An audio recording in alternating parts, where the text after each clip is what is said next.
Hi everyone and welcome to episode 183 of the Mighty Whites podcast. I'm Jack, as always joined by Casey. No, How's things, mate? yeah, not too bad. Calm down since Saturday. Yeah, it has just about calmed down. That was a hell of a game for you to be able to go to for the first time in ages. Yeah. Love a comeback, it turns out, mate. Yeah, we worked that out, didn't we, on the was it on the walk down to the ground that your last league game that you actually were able to go to rather than watch on TV? Was the Millwall home game, yeah. Yeah, at home. We have been to several aways. But yeah, it was a Millwall at home with the 3-2 comeback. Yeah. Yeah, we just need to find a way to get you there more. But Simpsons title, as Rocker comes off for Greenwood, camera cuts to Jesse Marsh and goes, "It's called playing the percentages. It's what smart managers do to win ball games." I was going to do like the Hank Scorpio answering the phone. Yes. What happened? How many goals? Yeah, it was a hell of a game that in the end. But was it really? That's what I'm trying to figure out. Oh, there wasn't a lot of quality on show. if that's what you're looking for in a football game, then Ellen Road wasn't the place to be. If you were just looking for mad shit going on, yeah, fair. Had it all. A penalty, 2 Leeds players getting head injuries where nothing was done about it. You know, it was all going on. Do you like the movies of Michael Bay? You will love this game of football. Explosion. Ah! Yeah. And much like Michael Bay, there's no slow build-up. 50 seconds in, Somerville combines with Aronson, Somerville throw into the box, Senesi comes across, takes him out, penalty. Really good start. God, Somerville's basically becoming a key player immediately as soon as he got a chance, which even as he's maybe his biggest fan, I didn't expect it to be as effective as it's been the last few weeks. Rodrigo may be much maligned. There may be a lot of things about him that we don't rate as an entire fan base, but you do fancy him on a penalty, and he stroked it home very comfortably. Yeah, well taken. Never in doubt at all. Yeah. Not me, not a doubter. Yeah, no, it was a really good start, 1-0 up, and everyone goes, "Wait, we've had a couple of these this season. Good start. We just need to hold it together now, just play solidly." And then, basically, for an hour, we were abysmal. I mean, as John McKenzie pointed out a few weeks ago, Leeds are really vulnerable when they take the lead. Yeah, it was a small sample size, but this added to it, didn't it? We're vulnerable when we take the lead, and we're vulnerable when we don't take the lead, which is concerning, really. Yeah, I must admit, it is weird that we won this game, and you came away completely unsure what to think about Jesse Marsh in this scenario, because there was some things that were terrible, but like my biggest criticism of him, one of them anyway, maybe my biggest criticism is I just don't like the system, but is that he consistently makes subs that make us worse. But in this game, he consistently made subs that made us better. So he did well with that. It was weird. But yeah, we get the goal, 1-0 up. And then, because stop me if you've heard this one before, right? But they hit like a switch of play and had a player just in acres of space on the wing because we're really narrow. And they take it up the wing and they get into a crossing position and they cross the ball.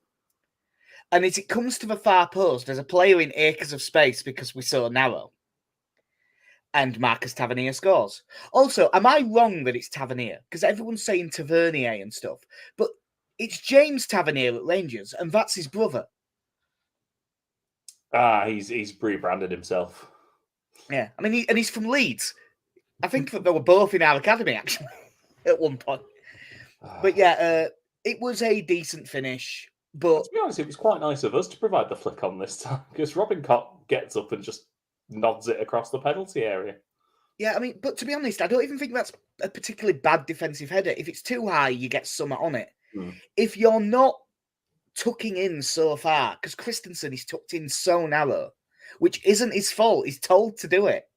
Well, I think the issue is as well because once Cock gets the touch, Christensen has to choose which of the Bournemouth players to cover them because there's two behind Cock, and he's got to try and cover one of them. And I suppose the instinct is always you go for the one nearest the middle. Yeah, so that's what he's done, and then there is just a man over. Yeah, I definitely as there always is. Yeah, well, I mean, that Harrison Reed chance that we miraculously cleared off the line. Yeah, it was the other wing, but it was basically identical. It was a mirror image of that. So yeah, we've given the goal back. There was a few people saying Meslier should have done better. With where the shot is from, it's a very hard one to save. Because he gets a hand on it, he might think he should save it, but I wouldn't say that's one that you should save. It's close range and decent power on it. It'd have been a hell of a save if he pulled it off. But yeah, that's 1-1, and you're like, oh, thrown away this great start. So anyway, KC, stop me if you've heard this one before. Long diagonal ball in behind our fullback. Who at first is ahead of Tavernier for this one, but he just gets done for speed. He's just quicker than Christensen, runs away from him.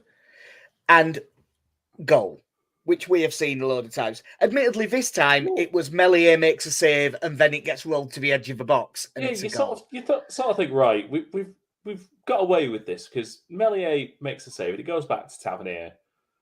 And then by that point, the back four is in line there and all in the penalty area. And then there's just a runner. Yeah. Who I think we could all see. And just go, there's not a midfielder within 5 or 6 yards of him when it's Solanke, that one.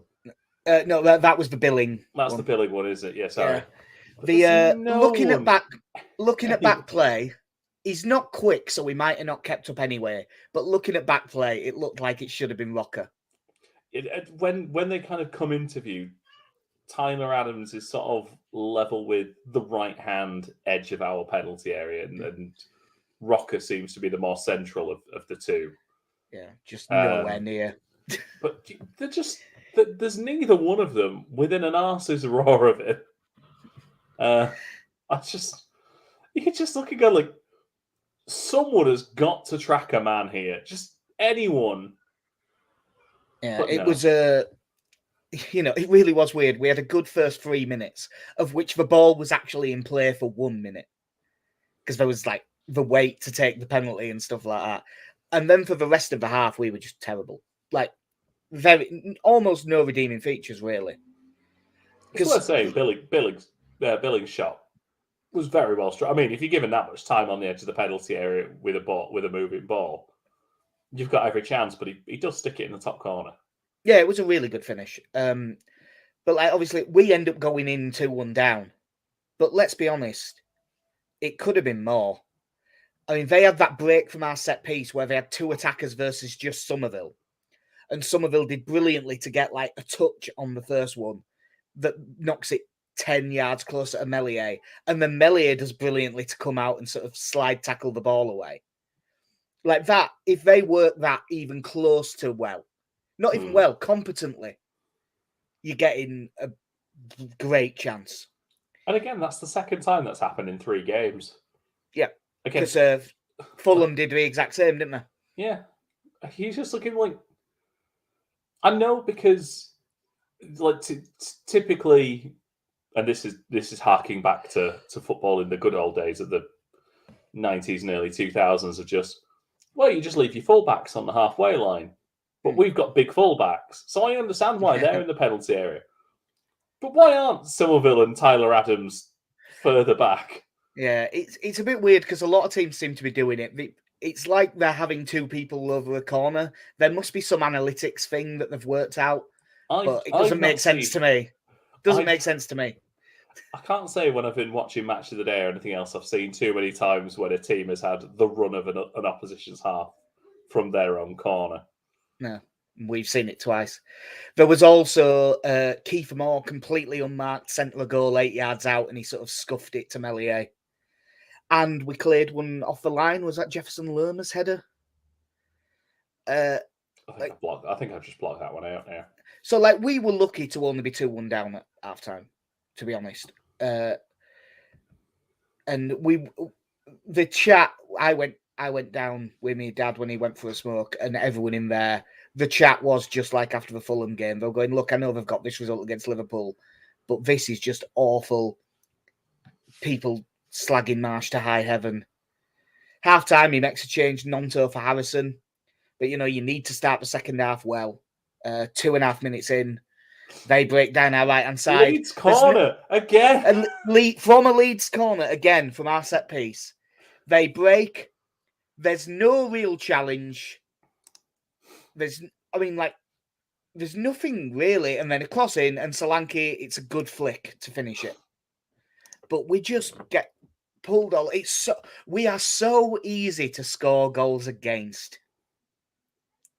Sorry. And at that point, you just think it's done, to be honest. The way we were playing, you could not see any way of us getting back into it.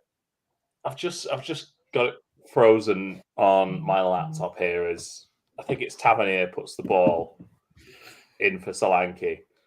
I think it's Adams that's like sort of on Solanke, if I remember right. Adams is... And Nonto's behind him. Yeah, Nonto is behind Kiefer Moore. I think it's Kiefer Moore. Who's their 21? I think that's Kiefer Moore. He's behind him. Massive. Tyler Adams is 4 yards away from Solanke. This is while the ball is in the penalty area at this point. Yeah. Cocker's gone across to Tavernier, and Liam Cooper is just trying his best to get back. Yeah, there was also like Mark Rocker was chasing back, and he looked like he was running through treacle. Because I like Rocker, but he's not quick. But yeah, like as defensive minded as Adams is, him and Nonto especially aren't the two players you want that are meant to be closing down centre forwards in the penalty area. And and shock horror, they don't do a good job of it. No. So yeah, that's 3-1 down. In a bad way, not playing well. 54th minute, Sam Greenwood on for Mark Rocker. Now, it's already been on Twitter, so people have probably seen it. But I heard in the crowd, quote, I like Greenwood, but there is no way that can change this match, and we need to change it. I say heard in the crowd when I said it really loudly.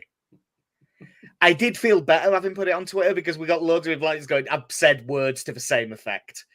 Like, the funniest one is the guy who was sat directly in front of you because he does not rate Sam Greenwood at all.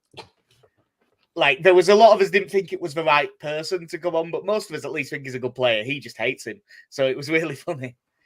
So yeah, 6 minutes later, Leeds actually play some decent stuff. Cock clips it out to Christensen on right, cuts inside, cross, comes to the far post, Somerville lays it back for Strauch. Really good shot that gets blocked. Comes out to Greenwood, and he curls in an absolute beauty on his left foot, which is his weaker foot, but not by much. I was listening to the Phil Hay show today, and apparently he's two-handed as well. Yeah. Ambidextrous. Yeah. Like I don't know what the word is for feet. Ambidextrous, because there isn't one, I don't think. But that's just madness. But yeah, like it was a a rare foray forward, really, at this point, because we hadn't really done anything in their half for the most part.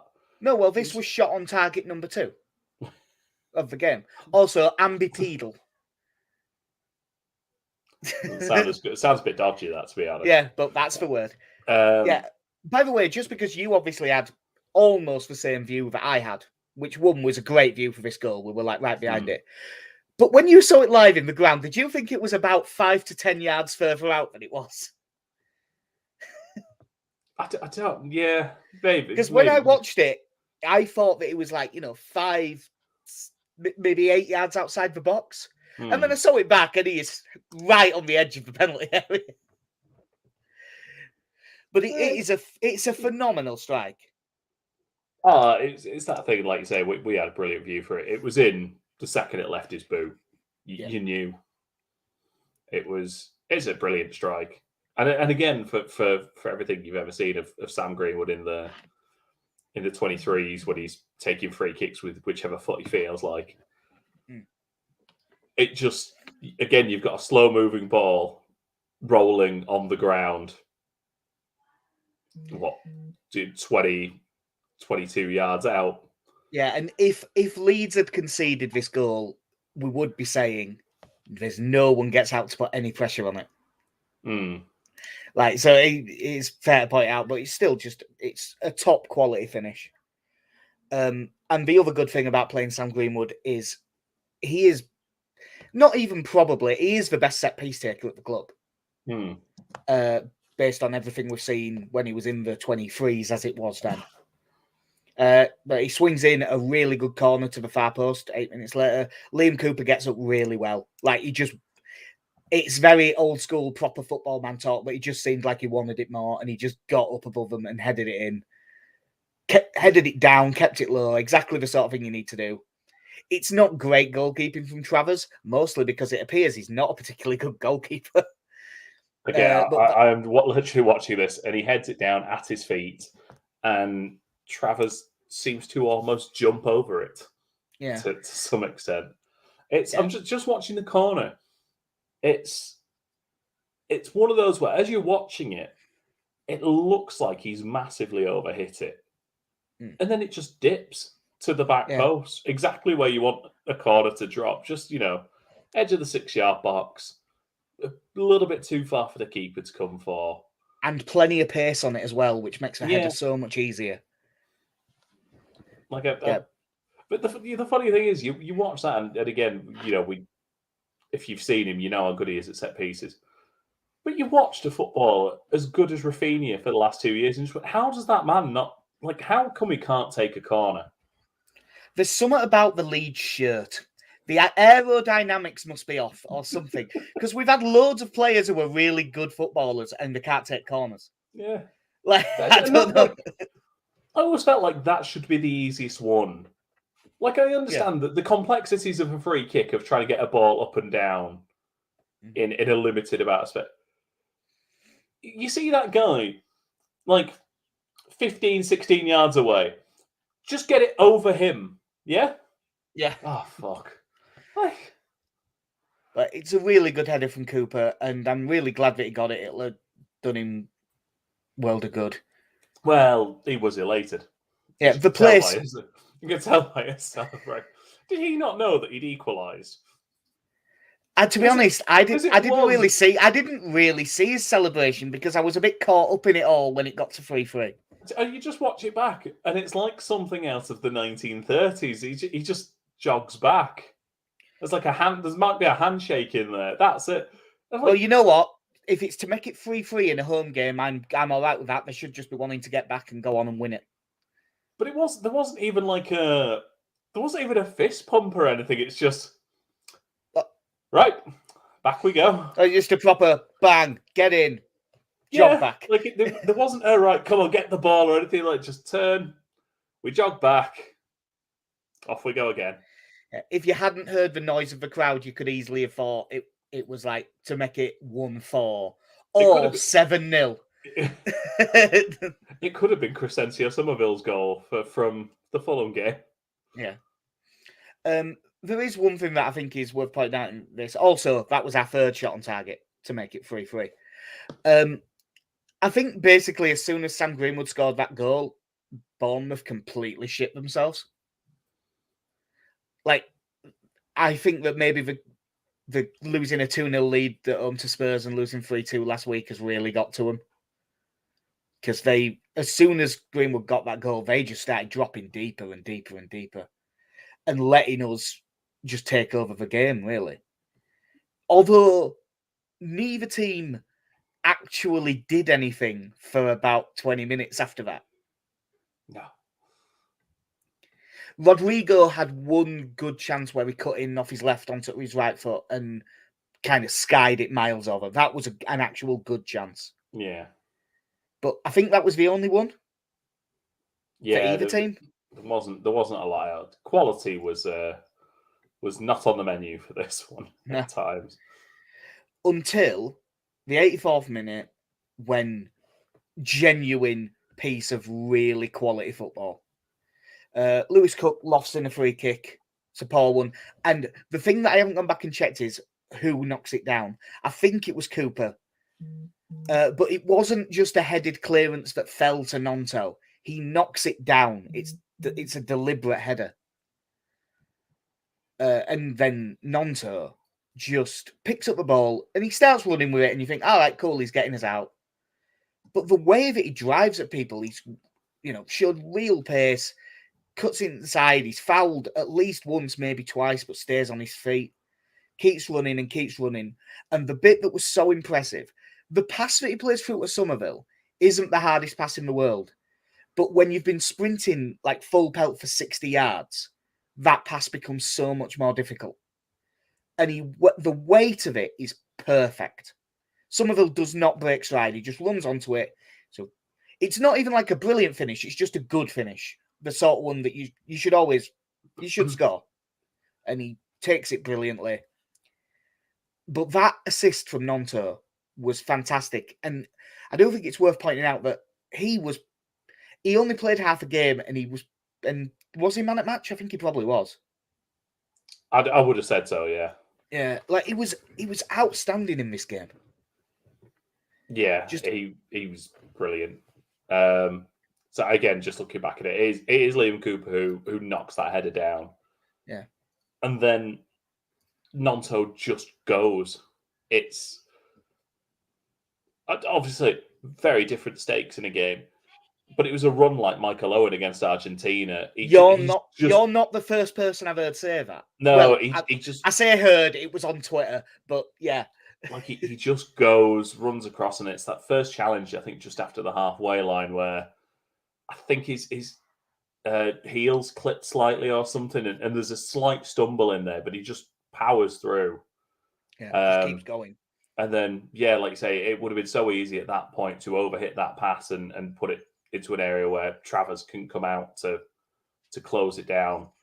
But it is just I think I've watched it a couple of times. I can't tell if Somerville takes a little touch.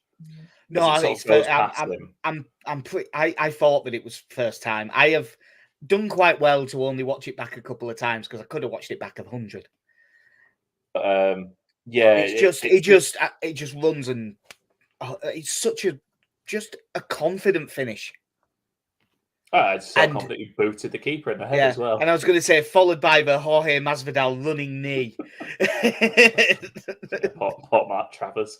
Yeah, because I think I said to you, like, I was worried that when I saw Travers down afterwards, because I hadn't seen Somerville just absolutely take his head off.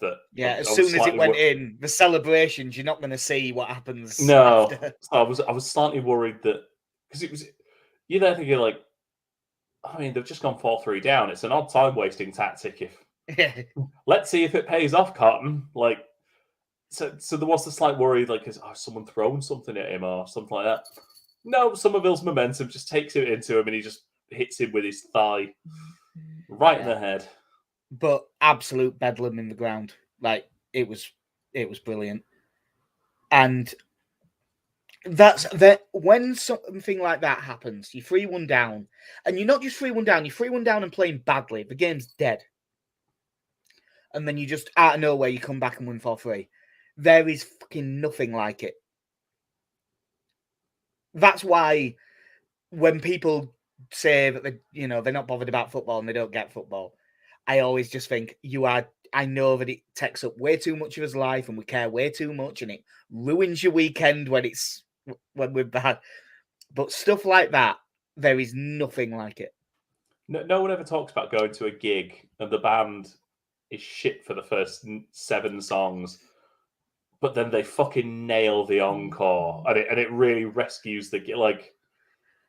It's one of those things I'll never understand. People like not even necessarily just football, because I understand that there are people who, well, I don't understand why people don't like football. It's the simplest game to get, and it provides me with such joy on a daily basis.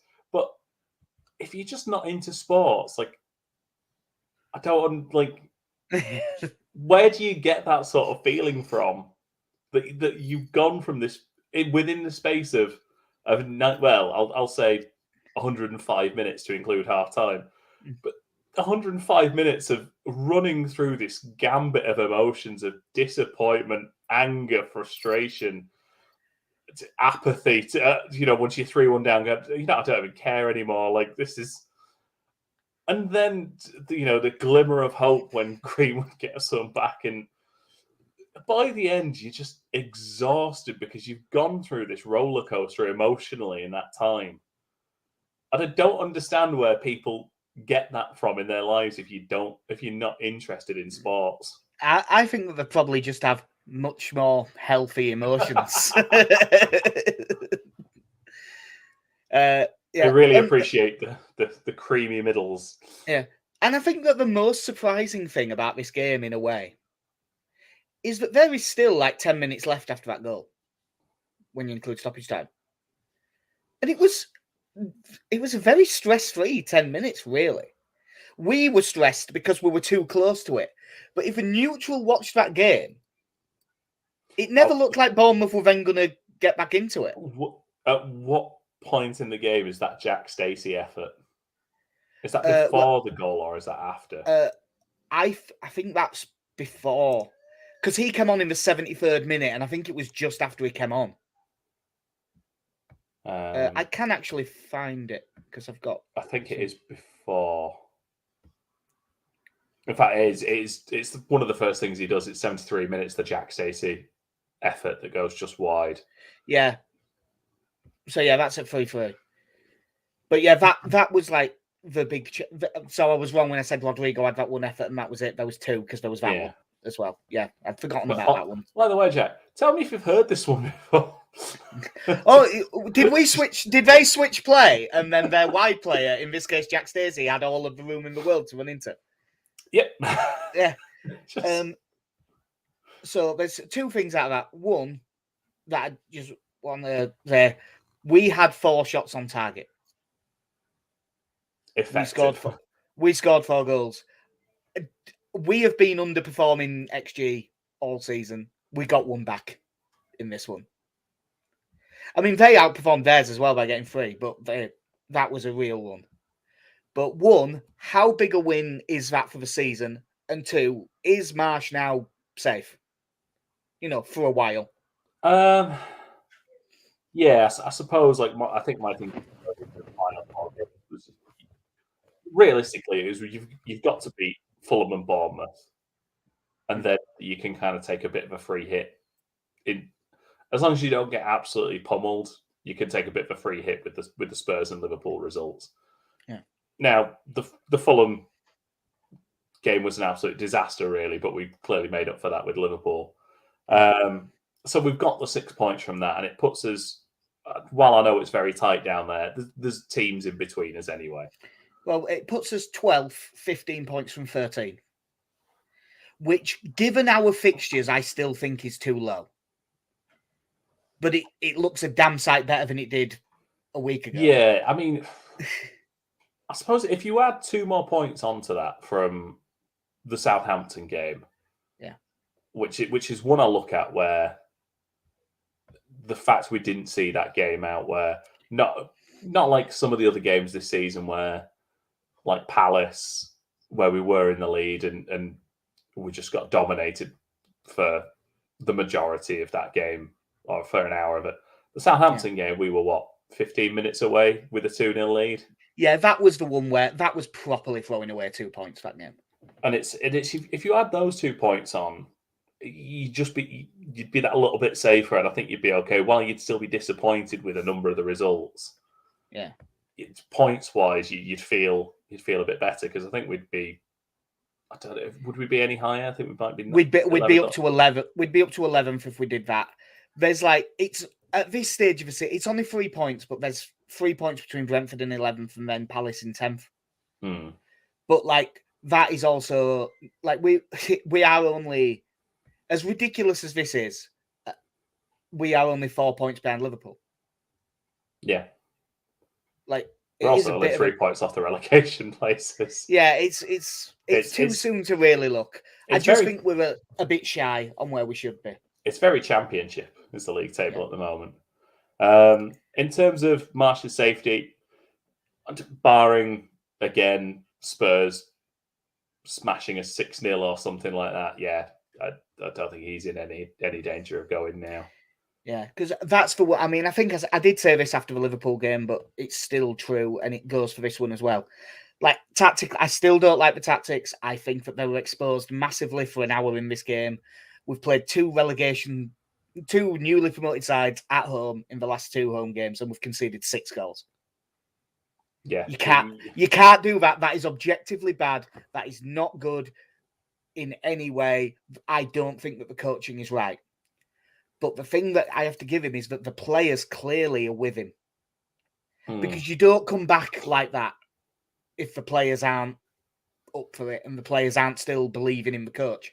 I think I still take issue with, because he said after the game, didn't he, that, you know, I looked at the players and saw that they believe we could get back into this game and saw that they believe that they would win. And he's there going, but we did concede 5 minutes after that. Yeah, less. If that's how they looked, if that's how they looked then, like clearly, I think he's clearly good at motivating people. Like I genuinely believe, because otherwise, I think you could look at the same goal happening over and over again. And it's not to say that it won't happen at some point, because if we keep conceding that same goal over and over again, you've got to stop believing in it. There's only so much someone can hype you up before you go, right, but what do we actually do about their right winger who is in behind Stroud again? Like what change can we make other than you go, no, but I believe you can win this game. Like, right, that's fine, Gaffer, but how do we stop that? Yeah, but tactically, what do you want us to do? You know, the one thing, and you know, we joked about it earlier, but I was with you, and I think loads of people were. Sam Greenwood looked like an odd choice of substitution, but it you know, spectacularly worked. Nonto was absolutely fantastic, and I think the only thing that will stop him from starting week in, week out at the moment is his fitness. Yeah, I'm glad you mentioned that, because I forgot to put it. Because after the game, my dad mentioned, like, well, he's got to start from here on out. And I said, I think the thing that will keep him out is his fitness, because he only came on at half time. And don't get me wrong, he did run his ass off and everything. So this is not really a criticism, but he did look absolutely bollocks after 40 minutes. Yeah. So I just don't think he's quite there yet. But it probably won't be long until, you would think, after this like mini pre-season that he'll have. Yeah, I mean, he's obviously not going to the World Cup, so No. He'll have a bit of a break, and you'll imagine he'll be involved in the friendlies over that break as well. Because I think, given that time frame, you think they'll probably get 2 or 3 games in there. Yeah, they're now going to Spain, aren't they? I think. Yeah. Except for Jesse, he's off to Peru. He's going for a wedding. Pura, darling, pura. That's a really old reference. But yeah, it's the whole thing of, in terms of his substitute, it's the first time this season he's properly got it right with the substitutions. I would say second, when he brought Click on against Wolves on the opening day. That gave us control of the game and made us better. But I do think it's only the second one, and that's been one of my biggest bugbears with him. So, you know, fair play. Yeah. As I say, I still don't particularly like the tactics, but those 2 results, fair enough. I'll shut up. If you get them 2 results, you deserve to stay in the job. Spurs isn't going to be make or break unless we lose about 9-0. So he is here for the foreseeable. And if he's there on the 1st of January, he's probably just got to be there until at least he's got to be there through January, really. Sack him on the 31st. Yeah, sack him on 1st of February. Properly gracing him. Yeah, to be honest, these couple of results have kind of made me think a bit about Simon Grayson and the way his tenure was somewhat extended when he had that run of games where opposition players just kept getting sent off. Yeah. And they go like, we really aren't playing well, but my God, we're getting lucky here. Yeah. It has shown, at least, there is one thing, the attacking, as much as it wasn't great, in the last few games, it has looked a bit more like it. Which does show there is a sign of improvement, and that is something at least. Yeah, like you said, the XG numbers have been promising. They're broadly fine all season. So even when we've been awful, those numbers have been broadly fine. Yeah. Like, I believe I read a thing. I think we're 10th for XG, I think. So, yeah, and you know what? It's not that far off now, is it? No. To where we were. Sorry, I am now looking at the 2011-2012 season with. I'm just hoping that over this break, he is able to figure out something just to make us. We don't even have to become hard to score against. Just like a bit more difficult to score against. At the minute, it's not just that we're conceding a lot of goals. It's how easy those goals are. And if we could improve by 20%, I would be pretty confident that we'll be like, oh no, we'll be absolutely fine. But at the minute, the way that we're conceding goals, I can't think we'll be fine. No, because like you say, if there are teams of the caliber, and this isn't meant in these are shit, but if you're conceding six goals in 2 games against teams who you're hoping to be above, I'm not saying by a lot, but yeah, that you are aiming to finish above, you need to be concerned. Yeah. Yeah, but massive win, good win, and it was fun. Did you watch any at 21's game? I didn't know. Nah, I figured you wouldn't because you'll have been at work. Leeds under 21's 4, Newcastle under 21's 2. That puts them. I think that is the last 21's game before Christmas. I think 6 points clear in the league. Chris Moore got the opener header. It was corner, came back out, swung in. Moore attacked it really well. Great header, 1-0. We gave away a pretty sloppy goal on the break. 1-1 at half time, and then in the second half, Max Dean got a hat trick. First goal, ball in behind.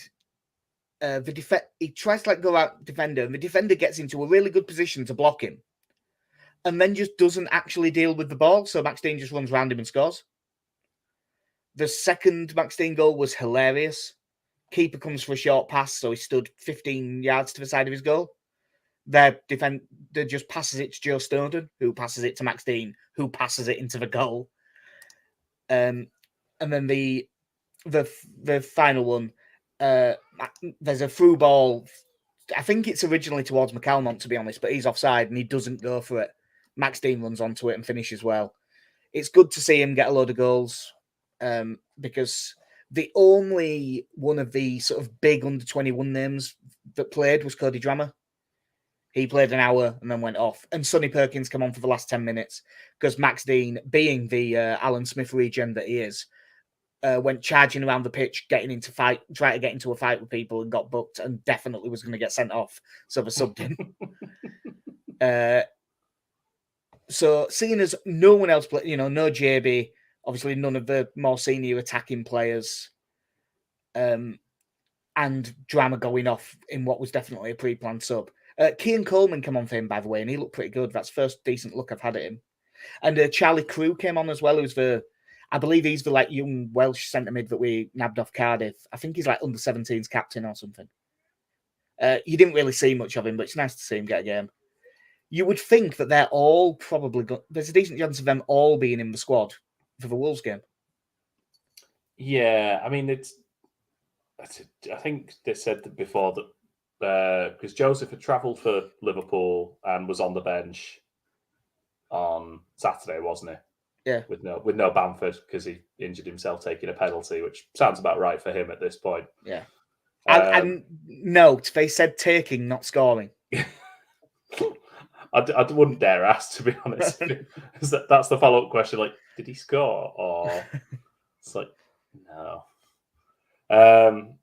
But I think we spoke about this before, and I kind of agree with you that it would be nice, especially with that we've won a couple of games, to go for it against a team like Wolves, who are going to rest a lot of players given their situation, and put out a strong team. But I think we'll end up making a lot of changes. That being said, we'll come on to it later in the week, but the Spurs game is one of those where realistically they should win that one, but Christ knows with Spurs. It's weird with Spurs at the minute, especially seeing as I was going to say not against Bournemouth, but we did start really well. It just didn't last very long. We've had a bit of a thing of having a good first 20 minutes, and that's when Spurs have been at the worst. So yeah, like I watched. It'll be an interesting start because I watched the second half of them against Liverpool the other day, and if the score wasn't on the screen, you'd think Spurs were leading. It was all Spurs all second half. Yeah, and I watched all that game. In the first half, Spurs were. I mean, I know they were playing against a good side, but Spurs were awful in that first half. But so again, it's one of those where I suppose and obviously with it being a league game, you do want your strongest team out there for that because there is a realistic chance of us getting something from that game. And even if it's that we end up, if we come away with a point from that game, if you're taking 7 from your last 9, it's not bad especially given what's gone before it. So, I ultimately think we will make wholesale changes. Yeah, I haven't really thought about the team. I haven't noted one down like I normally do, but I reckon there'll be 8, 9 changes. Do you think Joe Robles plays? No, I think we'll probably play Meslier. But Robles, it's sort of like Robles might play. Did we play Robles? We played Robles in one of the Papa John's games.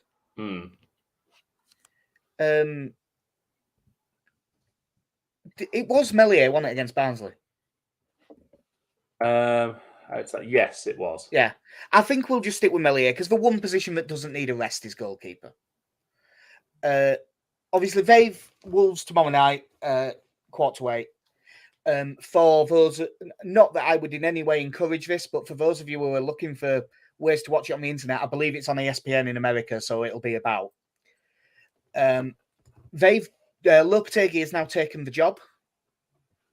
I don't even know if he's in the dugout for this one or not, because it was still the caretaker doing the press conference. But I don't really know what difference that'll make because he's only had a couple of days. You would think that they've got him in now to try and change the system and install his ideas over the World Cup break. Wolves have said in the press that they will pick the strongest team possible. But Diego Costa and Nelson Semedo are suspended. Chiquinho is out. Raul Jimenez and Sasa Kalajic and Pedro Neto are all out as well. So that's all their strikers except for Hwang Hee-chan. So he's probably going to start. Adama Traore is back from injury, so he'll probably play. And he does like playing against us. And that Mateus doesn't like scoring goals though. No, that Mateus Nunes that they signed for quite a lot of money is back apparently, so he might start or he might just be on bench. But they could end up with a really weird side. I think Podence is fit, so he'll play. But even though they're saying we're going to pick the strongest possible side, they've also said we have to manage some fitness concerns. So I think this will end up being a lot of changes versus a lot of changes. By the way, one of those from watching match today at the weekend for the Diego Costa red card. Yeah, amazing to find out that was his first Premier League red card. Yeah, you just assume he'd done that before, wouldn't you? It seems that it's like if you didn't hear it rammed into your ears by commentary, you just go, Clearly, Robbie Savage must have a couple of red cards. No, really? No. But I mean, classic Diego Costa. I'm going to pull him into me. I'm going to headbutt him. No, I didn't do that one well enough. I'm going to have another go. Yeah, so their team will be a bit all over the place. I mean, they'll probably still play Jose Sarr in goal. Oh no, he's got a bad wrist, hasn't he? He's been playing. He's been playing all season with a fractured wrist. So you would think they'll give him a game off for this. And I think that their backup goalkeeper is brother of former Leeds player Oliver Sarkic, Mateo Sarkic. I think he's their backup keeper. But yeah, they've got a few. What do you think the Leeds team will be? By the way, it is Sarkic, and he played in goal in the last round as well. Ah, right, cool. I've got it up here actually. The team we put out against Barnsley. It was Meslier in goal, Drama, Llorente, Cooper, Hjelde, Click, Forshaw, Greenwood, Somerville, Gelhardt, and Sinistera. I don't know. I think at that point, Liam Cooper was. That was his first game back, I think. Yeah, I think he played 45 minutes, or maybe just a touch longer. It's kind of him getting fitness back, but. So I think it'll be likely that we make a few changes. Yeah. So obviously we both think it'll be Meslier in goal. Ayling right back. Yeah, I think Ayling probably Llorente and Cooper. I think. What you think Cooper will stay in to be? Yeah. I think or Strout could move inside and play. I'd quite like us to rest Strout for a game. He's played a lot of football. To be honest, I wouldn't be. I mean, I kind of don't even want us to play Firpo in this. If he's gone at the game, like I'm just done. Like, oh man. If he's gonna play, then I mean, I would because he is now back from the appendix stuff. I'd quite like to see Hjelde. Yeah. Yeah, I'd be good with that. Yeah. So I think that it'll be. Oh, I wonder if he's going to really rotate. If he'll play Drama right back and play like Ayling and Llorente at centre back, and then Firpo or Hjelde at left back. I wouldn't particularly want to see that, but I wouldn't rule it out. I wouldn't rule it out. I've never been a big fan of seeing Luke Ayling at centre back in a back four. Yeah, I could live with it in a back three. Yeah. Well, yeah. So we'll go Llorente, Cooper, Firpo. I reckon is most likely. Yeah. Centre mid 2. JB and Greenwood.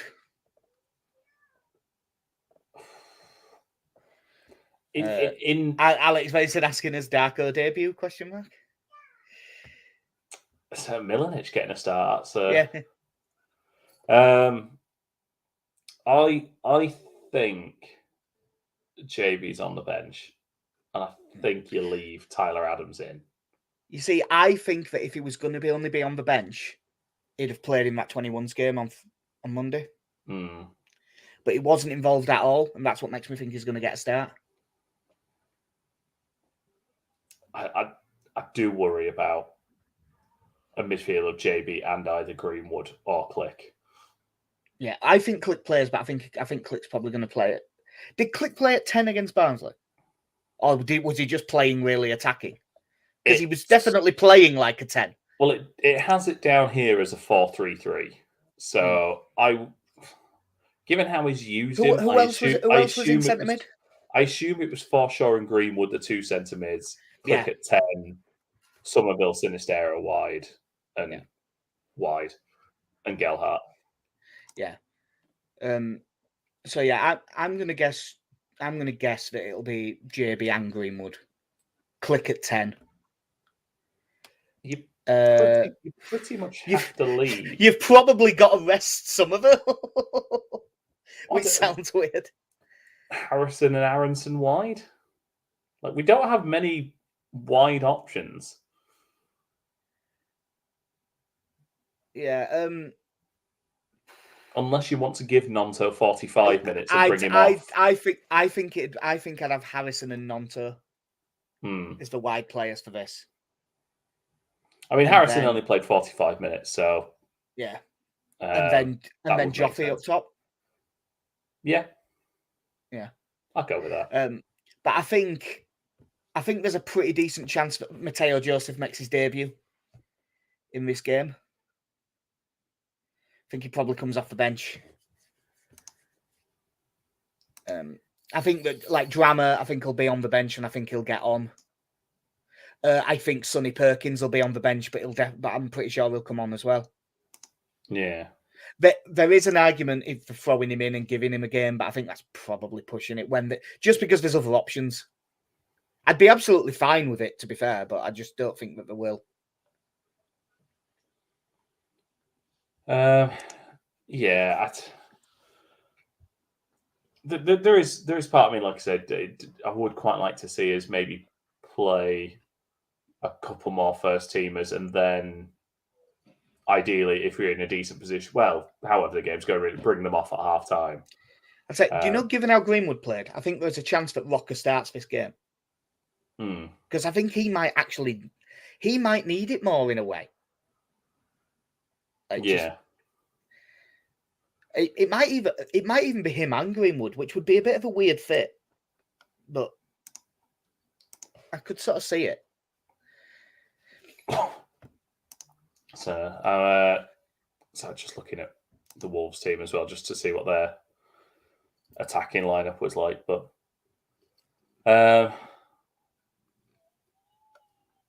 yeah, at this point, do what you want. It'd be nice to have a cup run, but we're not going to win it, are we? No, you'd have to get through like 2 more rounds before you start thinking, oh, actually, we need to have a go here. Man City are going to be out for revenge, though, aren't they? Because they lost it for the first time in about 4 years, didn't they? Yeah, I think they'd won 4 in a row before that. So yeah. 5. So we reckon heavily rotated for both teams. Have you got a prediction, and do you have a bet? Speaking of, by the way, we both got 2 points for the Bournemouth game because we both had us winning by the wrong score, and we both walked out of the stadium thinking that we'd won our bets. Did we not? Meslier, I had Meslier 3 or more saves. He only actually made 2. Bournemouth, you had 2 shots on target for Bournemouth in each half at 5-2. They only actually had 1 shot on target in the second half. That was it. Yeah. So I thought that it was, and then checked and went, oh shit. I have mine good to go if you're having a glance. Yeah, go on then. Mine's kind of a weird one. I'm predicting a 2-1 loss, but my bet is Leeds to win 2-1 at 10-1. Hedging his bets there. No, I just think it's going to be 2-1 either way. And that's my best way to cover it. I'm going to go Mateus Click anytime at 5-1. I'll tell you what, that's not a bad price, right? Considering how far forward he'll probably be playing. And I will go Leeds to win 3-2. It went. Oh, right. Either way, we're conceding a goal. Oh, yeah. Got to. But yeah, it should be a relatively stress-free game to watch, at least. I mean, you'll miss half of it, won't you? Because you play 5-a-side on a Wednesday. Yeah.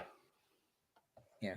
Catch the end of it. I'm waiting to finish and just get to my phone from a text from you just saying, don't bother, mate. Don't bother. Just go home, have a shower, and just go to bed. Right. Yeah, so that will do us for episode 183 at Mighty Whites Podcast. Hopefully we get through in the cup, but really it's about the Spurs game. Are you about one of Thursday or Friday, Casey? I can be. Cool. Well, we'll be able to get a pod in before then. So, yeah, that'll do us. I've been Jack. See you.